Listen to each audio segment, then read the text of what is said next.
Not only was he at the scene, he held Tupac in his arms as the rapper said his final words. Chris Carroll says they always knew who killed Tupac, they just couldn't prove it. And today I asked him about the latest developments and what it means for the investigation. So will the real men get up?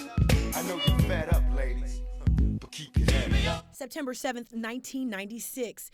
That's the date rap legend and actor Tupac Shakur was shot in a drive-by shooting here in Las Vegas. And 22 years later, his murder is still an open investigation. I had Tupac in my arms as he was dying. Retired Metro Lieutenant Chris Carroll was the first officer on the scene the night of the shooting. He says he tried to get Tupac to identify his shooter, but Tupac refused. What were Tupac's last words to you? He looked me straight in the eyes and he said, "F you."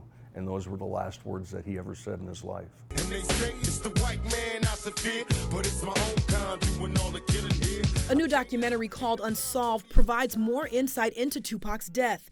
A self-proclaimed gangster named Kifidi said he was in the car when his nephew Orlando Anderson opened fire on a BMW with Tupac and Suge Knight sitting inside. Carroll says police knew Anderson was guilty. They just couldn't prove it.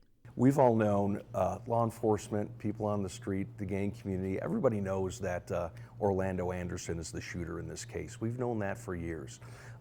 Unfortunately, he himself was murdered shortly after the Tupac murder. The documentary sparked outrage, many fans calling for Kifidi to be arrested for accessory to murder. But Carroll says it's not that simple.